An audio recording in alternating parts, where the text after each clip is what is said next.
पिछले हफ्ते हम लोगों ने मिनिमम वेजेस की बढ़ोतरी को मंजूरी दे दी थी। वो फाइल एलजी साहब के पास भेजी गई थी। हमें बहुत खुशी है ये कहते हुए, और हम एलजी साहब का आभार व्यक्त करते हैं कि उन्होंने उसको मंजूरी दे दी है और आज फाइल साइन होके आ गई है। मंडे तक नोटिफिकेशन जारी हो जाएगा और दिल्ली के अंदर मिनिमम वेजेस के अंदर गरीबों की न्यूनतम मजदूरी के अंदर ऐतिहासिक बढ़ोतरी की जा रही है। मैं दोबारा वो बता देता हूं जो बढ़ोतरी की जा रही है। अनस्किल्ड कैटेगरी में पहले 9,724 रुपये महीना मिला करते थे, अब 13,350 रुपये मिलने चालू होंगे मंडे से। सेमी स्किल्ड कैटेगरी में 10,764 रुपये मिला करते थे, अब 14,698 रुपये 14,698। स्किल्ड कैटेगरी में पहले 11,830 रुपये मिला करते थे, अब 16,182 रुपये महीना मिला करेंगे। मुझे लगता है कि शायद आज़ाद भारत में ये सबसे बड़ी बढ़ोतरी है। पूरे देश के अंदर दिल्ली एक ऐसा राज्य होगा जिसमें इतने ज़्यादा मिनिमम वेजेस मजदूरों को मिलेंगे। जब भी गरीबों की बात आती थी, कोई भी सरकार गरीबों की तरफ देखता नहीं है। वोट लेने के लिए गरीबों के पास जाते हैं, लेकिन फिर जीतने के बाद सारी सरकारें अंबानी अडानी के लिए काम करती हैं। आम आदमी पार्टी की पहली सरकार है जो गरीबों के लिए काम करती है। जैसा मैंने पहले भी बोला था कि अभी तक हमारे देश के अंदर इकोनॉमिक ग्रोथ का मॉडल था, उसमें ट्रिकल डाउन इफेक्ट कहते थे कि भाई अंबानी और अडानी को ज़्यादा फायदा करो तो थोड़ा थोड़ा बूंद बूंद बूंद बूंद नीचे आएगा और गरीब तक भी 2-4 बूंद पहुंच जाएंगी। तो ट्रिकल डाउन इफेक्ट से सारी इकोनॉमी चलती थी। पहली बार ऐसा, और वो देखने में आया, एक्सपीरियंस ये दिखाता है कि वो ट्रिकल डाउन नहीं होता था, ट्रिकल अप होता था। गरीब का खून चूसते थे, गरीब का खून ऊपर जाता था, ना कि ऊपर से पैसा नीचे आता था।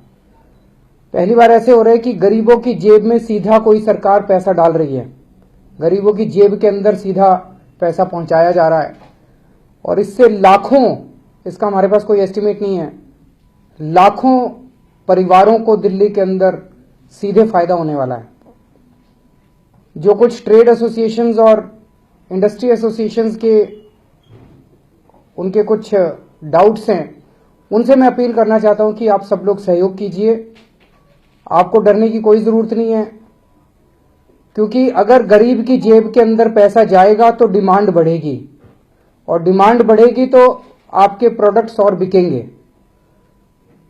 तो हो सकता है शॉर्ट टर्म के अंदर आपको थोड़ा सा पिंच महसूस हो, थोड़ी सी आपकी कॉस्ट बढ़ जाए, लेकिन मिड टर्म में और लॉन्ग टर्म के अंदर आपका व्यापार बढ़ने वाला है। और जितनी भी देश के अंदर ग्रोथ हो रही है उसका सीधा लाभ गरीबों तक पहुंचे, इस दिशा में मुझे लगता है पहली बार एक ठोस कदम उठाया गया है। मैं दिल्ली के उन सारे गरीब परिवारों को बधाई देना चाहता हूं जिनको इसका फायदा होने वाला है। लाखों परिवार हैं, और सोमवार तक नोटिफिकेशन जारी हो जाएगा, और सोमवार से फिर उनको ये बढ़ी हुई तनख्वाह मिलनी चालू हो जाएगी। 6 मार्च से उन लोगों को बढ़ी हुई तनख्वाह मिलेगी। अप्रैल के महीने में जो तनख्वाह मिलेगी वो इन रेट्स के ऊपर अब मिलेगी।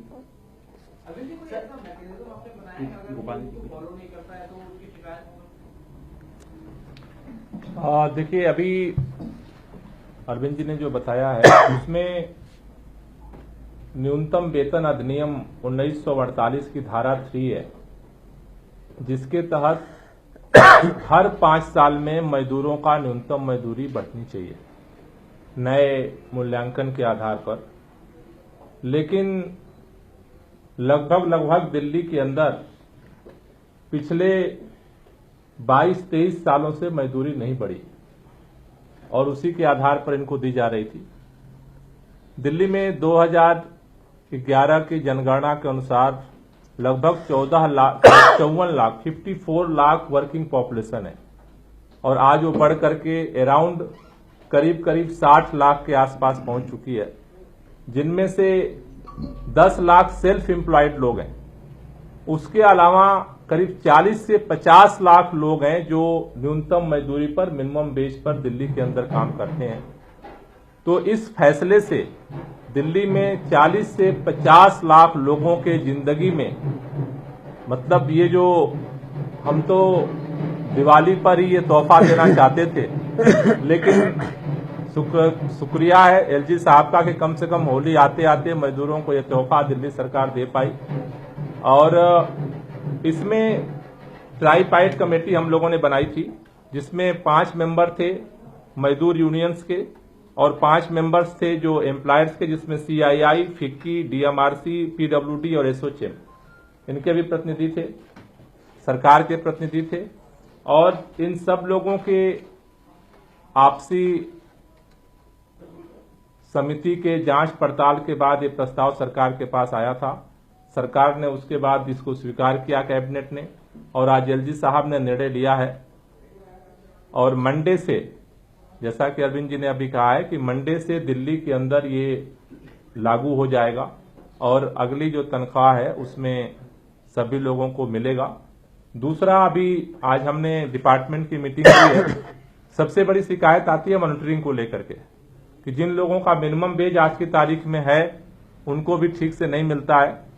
तो हमने इसके लिए एक तो विधानसभा के अंदर हमने minimum wage amendment bill pass किया था और केंद्र सरकार के पास हमने भेजा था, लेकिन आज तक वो पेंडिंग है।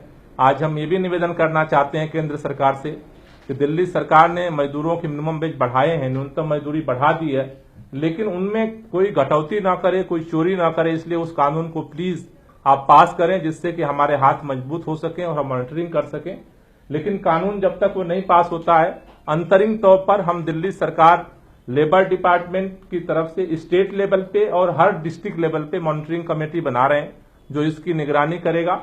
दूसरा, 3 महीने तक सघन जागरूकता अभियान हम चलाएंगे। हमने ये प्लान किया है कि हमारे अधिकारी जो एम्प्लॉयर हैं, फैक्ट्री मालिक हैं, दुकानदार हैं, इन लोगों के एसोसिएशन के साथ भी हम काउंसलिंग करेंगे बैठ करके, जिससे कि 3 महीने तक हम कैंपेन के मूड में रहेंगे, लोगों को समझाएंगे, बुझाएंगे। लेकिन अगर फिर भी कोई नहीं मानता है तो फिर हमारे पास जो भी मैक्सिमम पावर है उसके तहत कड़ी से कड़ी हम लोग कार्रवाई दिल्ली सरकार की तरफ करेंगे। इसलिए इसके लिए हम लोग एक पूरे स्टेट लेवल पे मॉनिटरिंग कमेटी को भी बना रहे हैं। ये आपके धड़ाधड़ फैसले अप्रूव हो रहे हैं, तो क्या ये एलजी कोऑपरेटिव है या अब मोदी सरकार कोऑपरेट करना शुरू कर दी है? ये अच्छे दिनों क्रेडिट किसको दिया जाए, सरकार को या मैं एलजी साहब का शुक्रिया अदा करना चाहता हूं जो उन्होंने ये कुछ एक फैसलों पे मंजूरी दी है, और मैं उम्मीद करता हूं कि इसी तरह से दिल्ली सरकार और एलजी साहब मिलकर काम करते रहेंगे। भोपाल जी, जो अभी आपने कहा कि जो हमारे पास शक्ति है हम उसका इस्तेमाल करके अधिक से अधिक शक्ति करेंगे, तो कितना अभी आप क्या कर सकते हैं? अगर कोई इसे लागू नहीं करता है तो क्या पावर्स हैं उस कानून को छोड़ के जो आपने पास करके भेजा हुआ है? देखिए, अभी जो हमारे पास पावर है उसमें 500 रुपए की पेनाल्टी का केवल पावर है। तो जिसको बढ़ा करके 50,000 करने का असेंबली ने पास किया है, और 6 महीने की सजा का है जिसे बढ़ा करके 3 साल करने का प्रस्ताव असेंबली ने पास करके सेंटर को भेजा हुआ है। तो इसको करेंगे और कमेटी इसकी क्लोज मॉनिटरिंग करेगी। एक सिस्टम और हम बना रहे हैं। अभी तक जहां पर मिनिमम वेज नहीं मिलता था, इंस्पेक्टर जाता था और पैसा लेकर के चुप हो जाता था। तो डिपार्टमेंट ये भी बना रहा है कि ऑनलाइन सभी एम्प्लॉयर्स को ऑनलाइन इंफॉर्मेशन देनी पड़ेगी रेगुलर बेस पर डिपार्टमेंट को कि हमने ये पेमेंट कर दिया है, और अगर उसकी रेंडम हम चेक करेंगे तो उसको, जिससे कि मतलब बीच में जो दलाली होती थी उसको भी हम कम कर सकें और मॉनिटरिंग के सिस्टम को भी स्ट्रांग कर सकें। तो आप लोग देख सकते हैं जो अमेंडमेंट बिल पास हुआ वो कितना क्रिटिकल है मिनिमम वेजेस को लागू कराने के लिए। इसीलिए आज आप सब लोगों के माध्यम से, मीडिया के माध्यम से हम केंद्र सरकार से हाथ जोड़ के अपील करना चाहते हैं कि उसमें जो 2-3 अमेंडमेंट्स करे हैं हमने, वो इसीलिए कि मिनिमम वेज एक्ट को लागू करने के लिए सरकार को एडिक्वेट पावर्स मिल सकें। 500 रुपये से तो कोई डरने वाला नहीं है। तो वो जो सजा 3 साल की सजा और 50,000 रुपये पेनल्टी, ये उसमें प्रावधान था। एक सवाल, कमेटी में कितने लोग होंगे जो नजर रखेंगे? ये तो कई सारी बनाई जाएंगी, ये तो पूरे डिस्ट्रिक्ट में, स्टेट लेवल पे ऑफिसर्स होंगे, इंस्पेक्टर्स होंगे। इसका कोई मंथली बेसिस पे ऐसा कोई एचओडी रिव्यू करेंगे, क्या करेंगे? मंत्री जी खुद रिव्यू करेंगे। हाँ, मैं रिव्यू करूंगा इसको।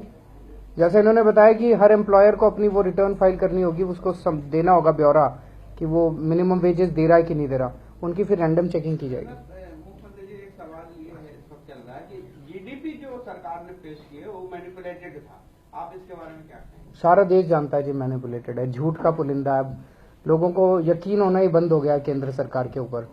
मतलब सबसे बड़ी बात तो यह है कि जब नोटबंदी चल रही थी तो ये हर हफ्ते बताते थे कि इतने नोट आ गए, इतने नोट आ गए, इतने नोट आ गए।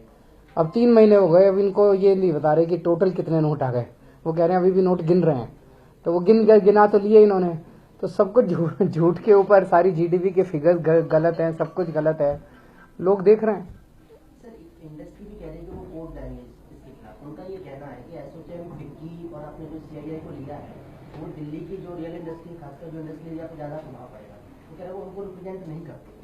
तो इसके भी मैं उनसे अपील करना चाहता हूं कि ये कोर्ट कचहरी जाना समाधान नहीं है। कोर्ट जाएंगे, हम उसका वो करेंगे, कोर्ट में लड़ेंगे उनसे। भाई अगर आप कमा रहे हो तो जो लोग आपको कमा के दे रहे हैं उनके साथ कुछ तो शेयर करो। अगर आप इतना कमा रहे हो तो आपको थोड़ा सा शेयर करना चाहिए। इसका टोटल इम्पैक्ट, अगर आप कोई भी इंडस्ट्री उठा लो, उसके टोटल कॉस्ट में पहले तो total wage bill, salary bill, फिर रॉ मटेरियल का बिल, ट्रांसपोर्ट का बिल, इतनी सारी उनके खर्चे होते हैं। उसमें कितना % उनका बढ़ेगा खर्चा? बहुत थोड़ा सा बढ़ेगा। तो मेरा आप लोग उन लोगों से यही अपील है कि इसको ब्रॉड तरीके से देखा जाए और ये देखा जाए कि भाई जब वो कमाते हैं तो उसका कुछ शेयर उनको अपने एम्प्लॉयज को भी देना चाहिए। देखिए, पिछली बार जब पिछली बार सरकार ने निर्णय लिए थे, उसके बाद कुछ लोग कोर्ट गए थे और कोर्ट ने ये डायरेक्शन दिया था कि जब नई कमेटी बनी है तो उन लोगों को हियरिंग की जाए। इस कमेटी ने न सिर्फ जो इस कमेटी में मेंबर है उनकी, बल्कि उन लोगों की भी जिनका कोर्ट ने डायरेक्शन दिया था, तमाम एसोसिएशंस के लोगों के भी सारी बातों को सुना है, हियरिंग किया है। इसलिए पिछली बार पांच मीटिंग में निर्णय हुआ था, इस बार 9 मीटिंग में निर्णय हुआ है, तो सबकी हियरिंग हुई। पिछले बार जो आपने बढ़ाया था वो करीब 50% के अराउंड था, इस बार 38% के अराउंड। तो रैशनलाइज्ड फिगर है इस बार पिछली बार से, तो वो भी उनकी वॉइस को सुन के क्या देखिए, इसको जो मिनिमम वेज निर्धारित होता है उसमें बेसिक जो फैक्टर होता है वो है फूड का, और उसमें जो वर्तमान समय का कमेटी जब बनती है वो अपनी सब कमेटी निर्धारित करती है। एम्प्लॉयर की भी कमेटी बनती है और एम्प्लॉइज की भी कमेटी बनती है, और ये मार्केट सर्वे करते हैं। मार्केट सर्वे के आधार पर जो रेट आता है उस समय का, उसके आधार पर टोटल कैलकुलेशन होता है, एंड टोटल कैलकुलेशन का फिर परसेंटेज करके शिक्षा का उसमें जुड़ता है, उसमें आवास का जुड़ता है, उसमें फ्यूल का जुड़ता है, ये उसके परसेंटेज पे जुड़ता है।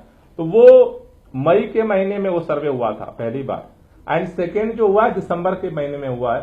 तो दिसंबर के महीने में जो थोड़े लो प्राइसेज रहे हैं उसके आधार पर ये कैलकुलेशन आया है। जैसे मैं आपको फिगर्स देता हूं, इन्होंने जो पहले वाली कमेटी बनी थी उन्होंने मार्केट का सर्वे कराया, और ये पहली बार पूरे देश में इतना साइंटिफिक तरीके से मार्केट से सारे प्राइसेस लेके और फॉर्मूले के हिसाब से मिनिमम वेज तय किए गए हैं।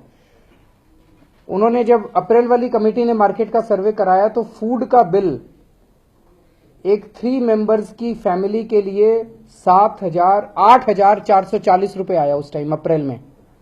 अब दिसंबर में जब इन्होंने सर्वे कराया तो फूड का बिल 3 मेंबर की फैमिली का 7,986 आया। इस वजह से जो सर्वे था इनका जो मार्केट का, वो हो सकता है सीजनल वेरिएशन हो, तो इस वजह से ये थोड़ा सा कम हुआ है। नहीं तो सर, क्या इसके लिए हम ये कह सकते हैं कि इस दौरान जो मई के बाद दिसंबर तक आए इतने दिन में महंगाई कम हो गई? नहीं, ऐसा ये सीजनल वेरिएशन भी, सर्दी का महीना था, वो गर्मी का महीना था। एक व्यू ये भी था जब कैबिनेट में ये मुद्दा आया कि इसका एवरेज ले लेते हैं, लेकिन फिर हमने ये तय किया कि कभी इसी बात के ऊपर कोर्ट स्टे ना दे दें। हमने कमेटी ने जो रिकमेंड किया उसके ऊपर हमने कोई दखल अंदाजी नहीं की है। कभी कोर्ट इसी बात पे स्टे देता था कि कैबिनेट ने दखल अंदाजी की, ठीक थी, गलत थी। तो हम इसमें कोशिश ये कर चाह रहे हैं कि इसमें कैबिनेट कोर्ट का किसी भी तरह का स्टे ना मिले। जो कमेटी ने अपना साइंटिफिक तरीके से 15 लोगों ने बैठ के 9 मीटिंग करके सर्वे करके निकाला है, हमने उसको अक्षरशः उसको फॉलो किया। Thank you.